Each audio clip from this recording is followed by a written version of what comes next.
Good morning friends. Last 3 lecture में हमने देखे sentences for direct to indirect. There are 4 types of sentences: assertive, imperative, interrogative and exclamatory. For direct to indirect, we seen changes in reported verb, changes in tense, conjunctions and changes in other words. Out of these, 2 rules of common for direct to indirect according to types of sentence. But for particular sentence, reported verb and connectives will change. That is assertive sentence, imperative, interrogative and exclamatory. ये जो 4 sentence है, ये particular sentence में reported verb और conjunctions, ये 2 particularly change होते हैं, और बाकी जो 2 रूल्स है यानी कि चेंजेस इन टेंस और changes in other words, that is same for direct to indirect. Okay, now only one type is remain here, that is exclamatory sentence. Now see, for exclamatory sentence, what should we use as a reported verb for direct to indirect, and how to connect a exclamatory sentence. Now here I have given a clue. For exclamatory sentence, a reported verb, there may be said, said to, told, exclaim, remark, so and so. But for direct to indirect, we must use exclaimed. यानी कि exclamatory का direct speech हो, यानी कि direct speech का sentence हो, उसमें कुछ भी दिया है, यानी कि जो भी रिपोर्टेड वर्ब रहेगा, हमें इनडायरेक्ट करते वक्त रिपोर्टेड वर्ब एक्सक्लेम यूज़ करना है. ठीक है. और एक्सक्लामेटरी सेंटेंस कनेक्ट करना है विथ कंजक्शन दैट. जैसे असर्टिव का सेंटेंस दैट से कनेक्ट करते थे, सेम एक्सक्लामेटरी सेंटेंस भी हमें दैट कंजक्शन से कनेक्ट करना है. Is it clear? Now see, for direct to indirect there are 2 types of sentences. जैसे इम्पेरेटिव्स में 5 प्रकार के सेंटेंस देखे, इंट्रोगेटिव में भी 2 प्रकार के सेंटेंस देखे, वर्बल और यस नो टाइप. इम्पेरेटिव में 5 प्रकार के देखे थे, रिक्वेस्ट, कमांड, ऑर्डर, एडवाइस और suggestion. Same in exclamatory sentence here are also 2 types of sentences. यानी कि एक्सक्लामेटरी सेंटेंस 2 प्रकार से बनते हैं. एक बनता है व्हाट से, for example what a beautiful college this is. और सेकंड सेंटेंस रहता है हाउ से, हाउ ब्रिलियंट यू आर. और एक्सक्लामेटरी सेंटेंस फाइंड आउट करने के लिए ये सिंपल एक क्लू रहता है. जैसे इंट्रोगेटिव सेंटेंस के लिए क्वेश्चन मार्क रहता है, वैसे एक्सक्लामेटरी सेंटेंस के लिए आपको एक्सक्लामेटरी मार्क रहेगा, यानी उद्गारवाचक वाक्य रहेगा, चिन्ह रहेगा. ठीक है. तो इस प्रकार से ये 2 कॉमन रूल है. Now see next we will see a example. Rahul's mother said how naughty you are. यानी कि राहुल की मम्मी ने कहा है हाउ नॉटी यू आर, यानी कि उनको कहना था यू आर वेरी नॉटी। यानी कि डायरेक्ट का इनडायरेक्ट करने के पहले हमें ये सेंटेंस जो एक्सक्लामेटरी है वो हमें असर्टिव करवाना है, यानी कि सिंपल सेंटेंस करना है। तो ये सिंपल सेंटेंस होगा यू आर वेरी नॉटी। ठीक है, तो देखो आंसर में देखते हैं। Rahul's mother, she is a speaker in a direct speech, will write same in indirect. Rahul's mother, वहाँ पर रिपोर्टेड वर्ब दिया है सेड, तो यहाँ पर हमें एक्सक्लामेटरी सेंटेंस में एक ही रिपोर्टेड वर्ब यूज़ करना है, वो है एक्सक्लेम। और सेंटेंस जो कनेक्ट करना है, जो कंजक्शन दिया है वो है दैट। यहाँ तक आपको कुछ प्रॉब्लम नहीं होगा। Rahul's mother exclaim that.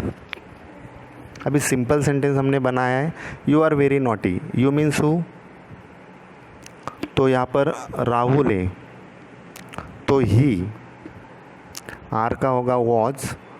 और ध्यान में रखना है अगर हाउ का सेंटेंस रहता है तो वेरी आता है, और व्हाट का सेंटेंस आता है तो अवेरी आता है। ठीक है, तो यहाँ पर हाउ है तो वेरी नॉटी, तो आंसर बनेगा अपना Rahul's mother exclaim that he was very naughty. अगला सेंटेंस हम देख सकते हैं, अलग दिया है। A stranger said to Rahul what a beautiful nature it is. Stranger means अनजान व्यक्ति। एक अनजान व्यक्ति ने राहुल से कहा what a beautiful nature it is, यानी कि उस स्ट्रेंजर व्यक्ति को कहना था it is a very beautiful nature. तो यहाँ पर स्पीकर है a stranger, will write same in indirect speech, जैसे कि वैसे राइट करेंगे स्पीकर को। रिपोर्टेड वर्ब उसमें दिया है सेड टू, यहाँ पर हमें एक ही वर्ड यूज़ करना है, that is exclaimed to Rahul. To लिखा भी चलेगा, नहीं लिखा भी तो चलने वाला है। लिसनर है Rahul. A stranger exclaimed Rahul, और एक्सक्लेम टू राहुल कंजक्शन है दैट। इसमें सब्जेक्ट दिया है it is a very beautiful nature, ऐसा उनको कहना था, इसलिए व्हाट का यूज़ है। फिर से बता रहा हूँ, हाउ का सेंटेंस रहेगा तो वेरी, और व्हाट का रहेगा तो अवेरी। ठीक है, तो इट और प्रेजेंट टेंस दिया है, हेल्पिंग वर्ब इज है, हमें पास्ट टेंस में कन्वर्ट करना है। इज का होगा वॉज, व्हाट की वजह से होगा अ वेरी ब्यूटीफुल नेचर। तो आंसर अपना होगा a stranger exclaim that it was a very beautiful nature. जब आप इसकी प्रैक्टिस करोगे तो आपको ज़्यादा इसका पता चलने वाला है। ठीक है, now see we will see next example. Teacher said to Rahul how excellent you are. अभी मैंने most of direct indirect speech के जो सेंटेंसेस है उसमें एक ही कैरेक्टर्स लिया है राहुल, और अगर दूसरा दिया है तो नीलेश दिया है। अभी राहुल राहुल क्यों दिया है, तो जैसे आपको सेंटेंस याद रहेंगे वैसे उसके आंसर भी आपको दोहराने के लिए याद रहने के लिए अच्छे रहेंगे। तो teacher said to Rahul how excellent you are, teacher ने राहुल से कहा कितना होशियार है तू। लेकिन टीचर को क्या कहना था राहुल से, यू आर वेरी एक्सलेंट, ऐसे टीचर को कहना था। बट टीचर यहाँ पर एक्सक्लेम हुआ है और इसलिए उन्होंने कहा है हाउ एक्सलेंट यू आर। तो टीचर स्पीकर है, रिपोर्टेड वर्ब सेड टू दिया है, तो यहाँ पर हमें यूज़ करना है एक्सक्लेम। कंजक्शन यूज़ करना है दैट, तो यहाँ पर आंसर बनता है अपना teacher exclaim to Rahul that. अभी ही क्यों आया है, बिकॉज ऑफ राहुल। अगर यहाँ पर कोई लेडी का नाम रहता, स्नेहा रहता, तो वहाँ पर शी होता।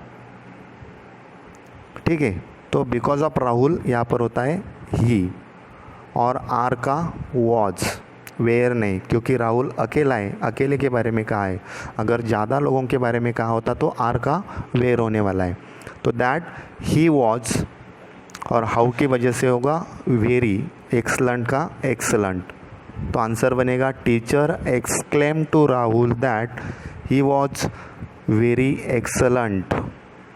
ठीक है, नेक्स्ट सेंटेंस, पहले डायरेक्ट स्पीच दिया है, what a nice man mister Mane is, remarked one of the guest at the party.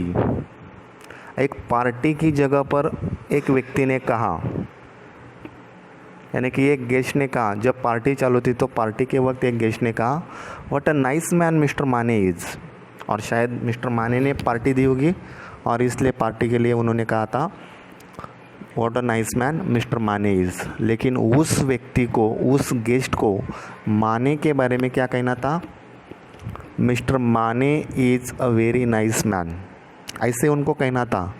But उनको एक्सक्लेमेटरी सेंटेंस में उन्होंने दिया है और इसलिए सेंटेंस एक्सक्लेम किया है, what a nice man mister माने इज़। नाउ सी, अगर डायरेक्ट स्पीच पहले दिया है और स्पीकर और लिसनर बाद में दिया है तो फिर भी हमें आंसर में क्या करना है, स्पीकर पहले राइट करना है, लिसनर राइट करना है, रिपोर्टेड वर्ब कंजक्शन, यानी जैसे हमें रूल्स दिए उस हिसाब से सेंटेंसेस राइट करने।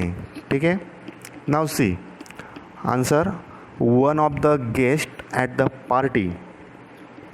ठीक है, यहाँ पर रिपोर्टेड वर्ब दिया है रिमार्क, लेकिन हमें यूज़ क्या करना है, एक्सक्लेम, कंजक्शन है दैट।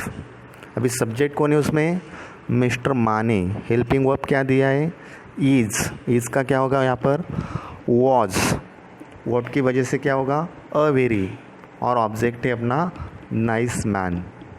तो आंसर बनेगा one of the guest at the party exclaim that mister Mane was a very nice man. Good, okay. ज़्यादा से ज़्यादा सेंटेंस आपको सॉल्व करने हैं। कौन सा भी ग्रामर का या लेसन का टेक्स्ट बुक ले लो, उसमें डायरेक्ट का सेंटेंस ले लो और उसको इनडायरेक्ट में कन्वर्ट कर लो। चलो नेक्स्ट सेंटेंस देखते हैं। Manager said to Rahul, what a foolish job he has done. Manager ने राहुल से कहा, यानी कि थर्ड व्यक्ति के बारे में कहा है, what a foolish job he has done. लेकिन राहुल को, मैनेजर को राहुल को बताना था ही has done a very foolish job. What का सेंटेंस है, व्हाट का सेंटेंस रहेगा तो अ वेरी। ठीक है, तो स्पीकर है मैनेजर, सेड टू वर्ब है, यहाँ पर हमें यूज़ करना है एक्सक्लेम, लिसनर है राहुल। तो यहाँ पर सेंटेंस हुआ manager exclaim to Rahul, conjunction that, और सब्जेक्ट अपना। अभी सेंटेंस सिंपल किया तो कैसे रहेगा, he has done a very foolish job. तो ही का he, has present perfect tense है तो हमें उसको पास्ट परफेक्ट करना है, हैज़ का होगा had, done is use in the present perfect tense, it is remain same as a verb. He had done, because of what we will write here a very, और object है foolish job. तो अपना answer यहाँ पर बनेगा manager exclaim to Rahul that he had done a very foolish job. ठीक है, तो इस प्रकार से आपको डायरेक्ट टू इनडायरेक्ट लर्न करना है। अगर आप सेंटेंस अच्छे से फाइंड आउट कर पाते हैं, जैसे कि असर्टिव सेंटेंस है और असर्टिव सेंटेंस का रिपोर्टेड वर्ब ऑफ कंजक्शन आपने अच्छे से यूज़ किया, चेंजेस इन अदर वर्ड्स किए, चेंजेस इन टेंस किया, तो definitely your answer will be correct. लेकिन आंसर करेक्ट आने के लिए आपको पहले कंसिडर करना है या ध्यान में लेना है टाइप्स ऑफ अ सेंटेंस। इसलिए मैंने एक एक प्रकार के सेंटेंस लिया है, मिक्सिंग नहीं किया है। असर्टिव सेंटेंस किस प्रकार का रहता है मैंने पहले आपको बताया, खाली स्टेटमेंट रहता है, there were no action. Imperative sentence में एक्शन रहती है, some of the task given, it may be a suggestion, action और एडवाइस टू द लिसनर। और इंट्रोगेटिव में क्वेश्चन रहता है, we will guess it, you will consider it with the help of mark, that is interrogative mark and a question mark or exclamatory sentence. So each type of sentence, each particular types of sentence, minimum 5 sentence we have to find out, and we have to convert into indirect speech. So in our next lecture, in our next video, we will see the different types of grammar. Okay, so here we will stop. Thank you.